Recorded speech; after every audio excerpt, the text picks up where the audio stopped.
Halo warga Jakarta, saya Robi Cahyadi. Program Berita Jakarta hari ini, 21 Agustus 2025, menghadirkan berita pilihan dan informasi terbaru untuk Anda.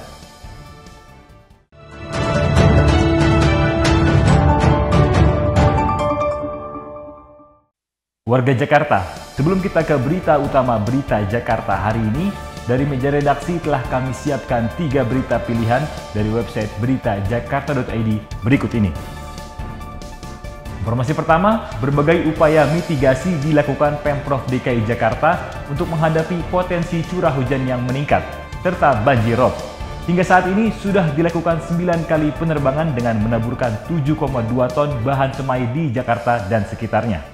Tak hanya operasi modifikasi cuaca, Pemprov DKI juga melakukan berbagai upaya mitigasi, diantaranya normalisasi saluran air, penguatan sistem peringatan dini, serta edukasi kepada masyarakat.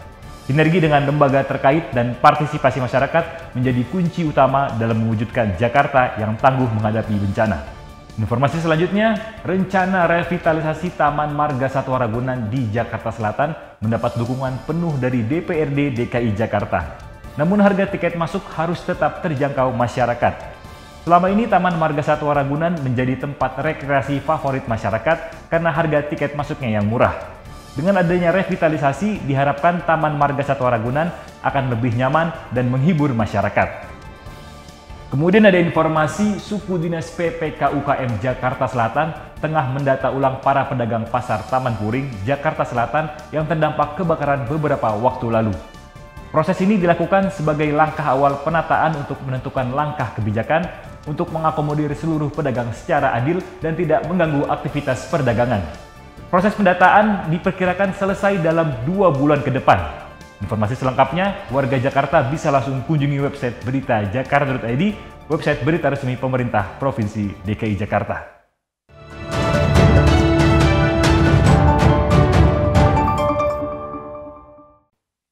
Kita beralih ke berita pertama Berita Jakarta hari ini. Pemerintah Provinsi DKI Jakarta menyediakan fasilitas terbaru bagi masyarakat untuk mendapatkan layanan penjaminan modern melalui portal e-Garanti dan sistem penjamin digital. Hingga Juli 2025, layanan dari BUMD DKI Jakarta Jamkrida ini telah mencatat penjamin dengan plafon total senilai 20,3 triliun rupiah.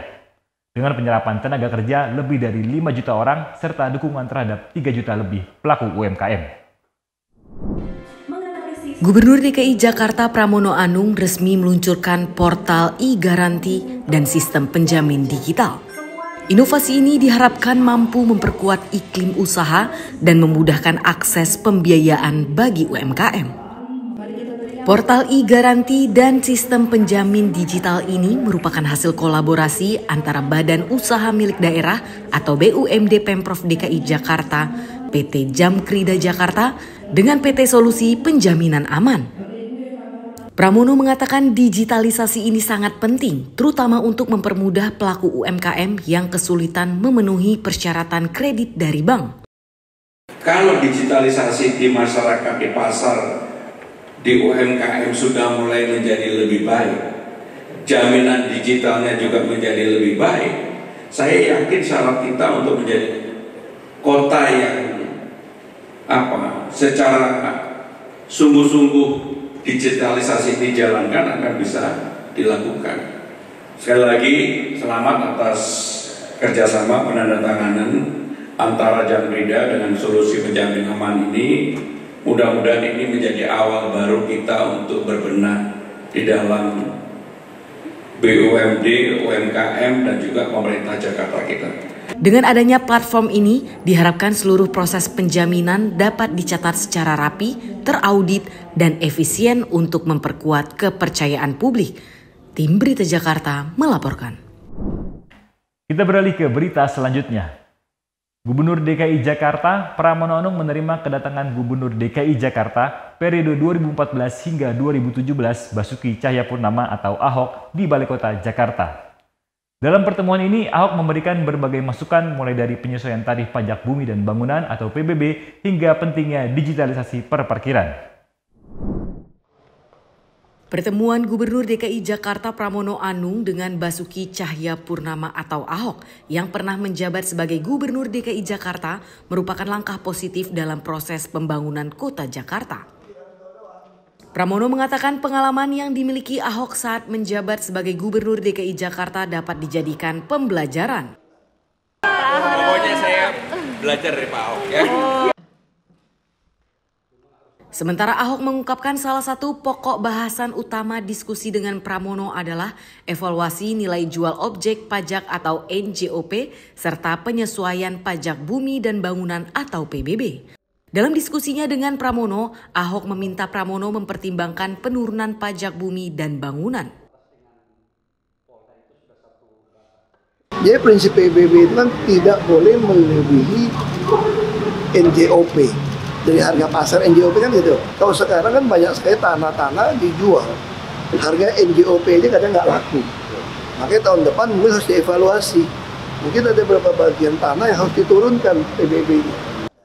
Ahok menambahkan saat ia menaikkan PBB pada tahun 2014 karena NJOP masih jauh di bawah harga jual.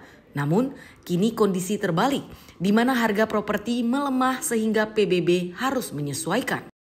Selain itu, masalah PBB, Ahok juga mendorong percepatan digitalisasi untuk berbagai layanan publik seperti pada sistem perparkiran di Jakarta.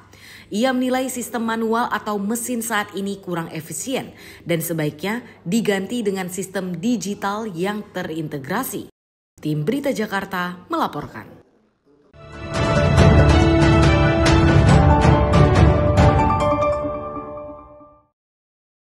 Kita masuk segmen Info Jakarta. Tim Planetarium dan Observatorium UPPKJ Taman Ismail Marzuki membuka pendaftaran sekolah tingkat dasar di DKI Jakarta yang ingin dikunjungi dalam kegiatan Astronomi Goes to School. Kegiatan seru yang akan dilaksanakan di sekolah antara lain pertunjukan planetarium mini, paparan materi astronomi, hingga peneropongan matahari. Untuk syarat dan pendaftarannya, simak informasi berikut.